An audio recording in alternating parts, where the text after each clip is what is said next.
Hello Sunshine, I'm Minis Aliana Tabelin and welcome back to my channel. My agenda for today is to start working on my midterm examination for Purposive Communication, and I'll get back to you later. I will just start doing my midterm exam.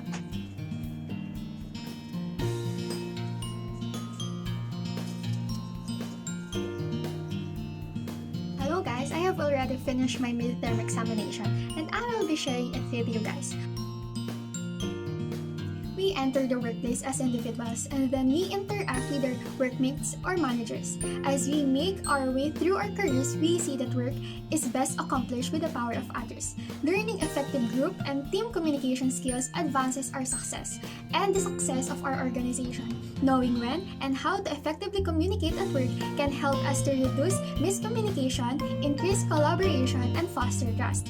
Teams that know how to communicate effectively about work are better prepared for difficult situations. So here are top 10 tips for effective cross-cultural communication. Tip number 1. Know your audience. Target your message according to your people's needs and interests. Do some research into those if necessary. It's essential that you have clear understanding of who your audience is when you're engaging in any type of organizational communication. Knowing who you're addressing will mean that you are most likely to be able to effectively engage with them. This will allow you to pass information that is relevant to them. Tip number 2. Choose the right communication channel. With the advancement of technology and a variety of communication tools and apps available, it is easier to engage with your employees. Choosing the right communication channels to use is an important factor to consider. All employees know which communication channels are most suitable to use depending on the type of information that is being shared. Verbal or non-verbal communication, or whether the use of email, phone calls, social media, or document sharing tools. Identify which type is the best in each situation. Tip number 3. Keep it simple. In cross-cultural conversation, there is no need to make it harder for both of you by using complicated words. Just keep it simple. You can say, please do this quickly rather than please do this in an efficient manner. Tip number 4. Watch the tone of your voice. When you are communicating verbally in your workplace as an accountant, the tone of your voice matters a lot. It creates a major impact on your listener and also acts as one of the key factors that decide how good your listener gets connected with you. Communicating in a harsh tone is likely to put a negative impact on your listener and could result in conflict. You need to make sure that the tone of your voice is gentle and confident and should imply that you are also willing to listen to them. Step number 5. Watch your body language. Communication isn't just about what you say, it is also about how you say it. Nonverbal communication is one of the concerns in cross-cultural communication. Cultural norms can greatly impact how nonverbal actions are translated. Personal space, eye contact, your facial expressions, and gestures all play roles in communicating. However, meaning varies across cultures. For example, some gestures such as pointing your index finger might be considered appropriate in America but also offensive in other cultures. Step number 6. Avoid using closed questions. Don't phrase a questions that needs to answer yes or no only.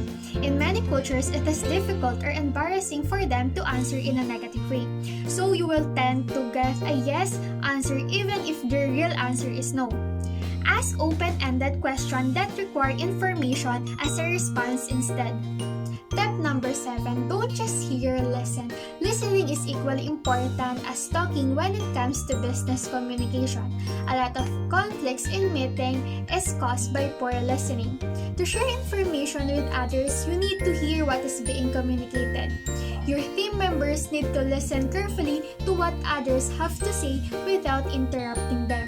This will not only make the meeting more open, but also give the fair chance to everyone to hone their speaking and listening skills. Tip number 8.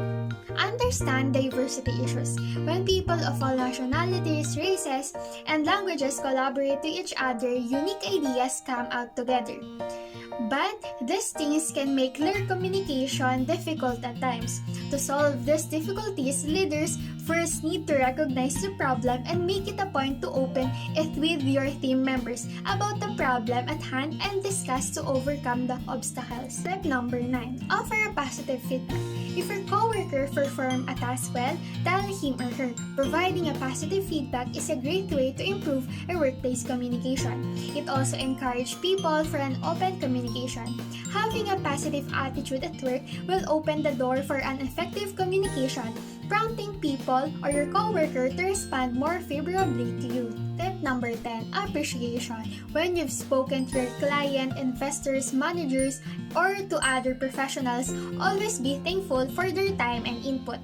It's a simple courtesy, plus it demonstrates that you're grateful for their presence when they could have been getting on with another task.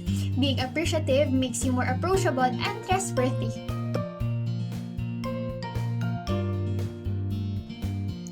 To answer the question how GE05 or purposive communication affects or changes my outlook in life or how it helps me grow holistically, purposive communication becomes an avenue for us students to enhance and improve our communication skills, which are helpful for us to communicate and exchange information efficiently and effectively with different people. The topic and skills that I learned in this course are helpful not only today but will also help me in making a good relationship among my workmates in my career in the future.